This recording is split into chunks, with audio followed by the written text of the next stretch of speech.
go then. 78 laps of the Monaco Grand Prix. Go! Webber comes across defensively to cover Raikkonen, who saw that coming. He went round the outside of Webber. Who's going to come out of Sandoval in front?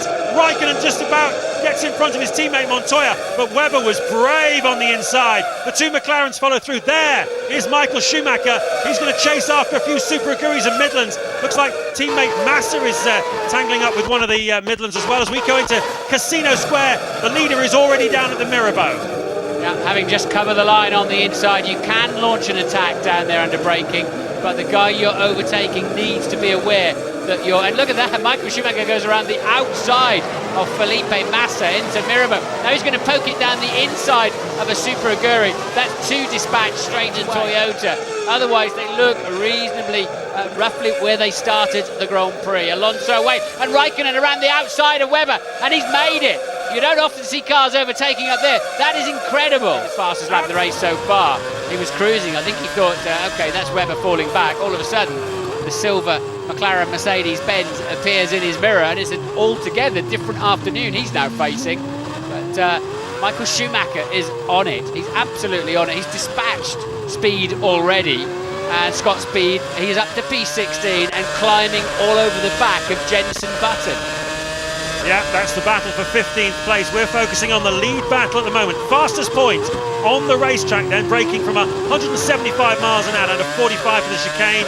All the boats have to pull away 10 metres from the side in case of any incidents on the rundown Avenue President Kennedy, as it's called, the one that leads to the back corner. But one corner follows so quickly after another here in Monte Carlo, and this is where Schumacher went straight on yesterday into the barriers on the outside that stopped anyone doing another lap. But today, with 3 laps down, it's a tremendous scrap we've got here between the two young pretenders to Schumacher's crown, Alonso and Raikkonen. Alonso leading Raikkonen by half a second. Webber falling back on that last lap a little bit. He's now almost 2 seconds behind the leading pair. Montoya is a further second behind, and then this gap growing out to Barrichello, Rosberg and Coulthard and Fisichella. 4 cars almost together on the racetrack. Trulli 9th, Klein 10th. Heidfeld 11th. Ralf Schumacher has dropped out of the top 10 down to 12th place.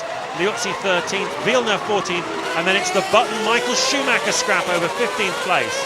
There's going to be a big queue forming behind Rubens Barrichello because Webber went wide in Sandoval. That's a replay. Webber actually got in too hot, ran wide, and well, it is so unusual to see clear enough performance to overtake another Formula One car in what is really just the lap traffic.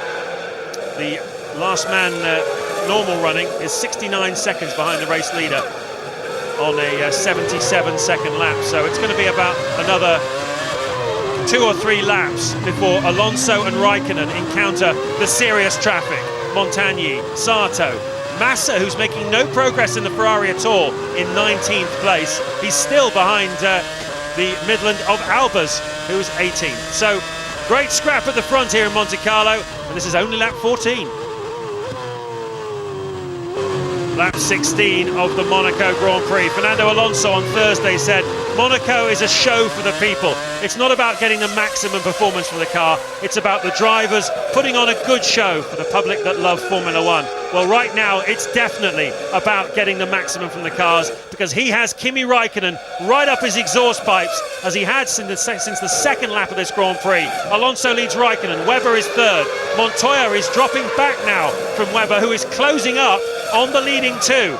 So Mark Webber is having the drive of his life here. He's just set the fastest third sector of anybody in the race so far. He's keeping in touch with the two race leaders. Barrichello is dropping back all the time. He's now half a minute behind the race leader. He's got a queue of cars behind him. Rosberg, Coulthard and Fisichella are in that group. 6th, 7th and 8th places. Well, we're heading towards... We'll get out in front of Barrichello as well, and he'll be in front of Juan Montoya. So then it's a question of what Webber does next. And Ted Kravitz is down there. Yeah, but this is absolutely delighted. The guys on the Renault pit wall upstairs from their garage, they are loving this. They were dead worried about Kimi Raikkonen, that he might be able to go longer in this race than Fernando Alonso. Good stop going there by McLaren, though. What's that? Just over 10 seconds. Well, that's quite a long middle stint, though. They're out of position. Alonso pits from the lead at the end of lap 23. And that's the problem for Rosberg, and Coulthard will get the same problem that they've gone right back to P15. Well, Raikkonen's lap is not particularly spectacular. He was just around a second behind Alonso when he made his stop, but this lap for Raikkonen is not fantastic. He's 3/10 slower than the fastest middle sector. His first sector was 3/10 slower as well. It's there he is, still behind Alonso, so the speed wasn't there on that lap then for Raikkonen. Now, what fascinates me now is as Webber's pumped in another one. Than was anticipated. And they've all made their stops by lap 25, which is the point at which Alonso made his stop last year. Yeah, Raikkonen's outlap was 1.2 seconds quicker than Alonso's. That's why he's climbing all over his gearbox. Alonso very steady through the seafront chicane there. Let's watch him through nowhere near the barrier and the apex of Tabac. So he's taking a little while to get those tyres where he needs them. So Alonso then just struggling a little bit for grip and pace, it seems. Certainly seems like that looking at it from Raikkonen's car, doesn't it? I think Webber might just cruise straight up to the back of these, but Webber, of course, as he told us on the grid, doesn't have a set of new tyres in the inventory this afternoon. He blew them all to get himself on the front row of the grid. I think he'd still, but that's put them right back in there, and they will be going nowhere until the one-stoppers come in 40-odd laps into this Grand Prix. But Alonso is struggling. He's back in the 18s. He's nowhere at the moment. Raikkonen tucked up behind him. Mark Webber then is joining the party, and so very shortly will Juan Pablo Montoya, who on this set of tyres is now comfortably the fastest man on the track, mostly because Alonso's backing them up. Alonso never looked happy with that car from the outlap. He did a 1:19 outlap against everybody else's 1:17, and now he's lapping some 2.5 seconds slower than he was before he pitted. A bit more fuel on board, as we know, of course, but he's struggling. Alonso's struggling. We've had three winners from the different winners from the first 6 Grand Prix this year. I've got a feeling we're going to see a fourth this afternoon. Well, I hope you're right. On that last lap, he took another second, 1.3 seconds out of Alonso, so he will certainly be joining the party very shortly, and we'll have 4 cars battling for the lead in Monte Carlo. Let's get some news.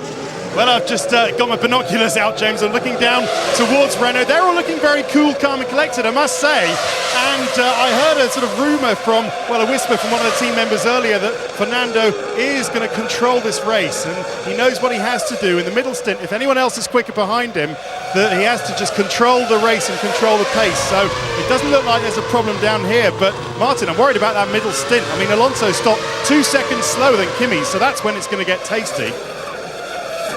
Right, so you think Kimi's got 2 seconds more fuel on board? Is that what you're saying, Ted? It certainly looked like that from the stop. Kimi's stop was 10.3 seconds. And Fernando's, from my notes, was just under 8 seconds. So, I mean, Renault had to do that, Martin, to maintain track position for Fernando Alonso, because it was tight coming out those first stops. But that means that Kimi can go longer in this middle stint.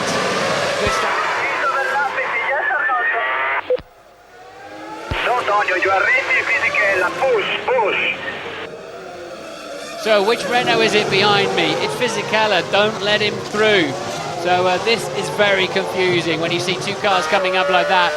We can have a look and see which one's got a day-glow strip on his overhead camera, but Liuzzi does not have that luxury, and he knows whether or not then he just has to yield. Button has done his one stop, but Fisichella yields, lets the race leader through. Surely he'll then pull in front of Raikkonen as he does. Oh, that's very predictable that, wasn't it? And he'll now choose another moment slightly later in the lap to let Raikkonen through, but not just yet. He does it now though, but didn't really do too much harm to Raikkonen, but all terribly predictable. But you know, kind of a bit of gamesmanship really, isn't it? Yeah, in a kind of gamesmanshipy sort of macho, it's all forgotten in the showers after the game kind of way. How much did it cost Raikkonen? 0.7 of a second.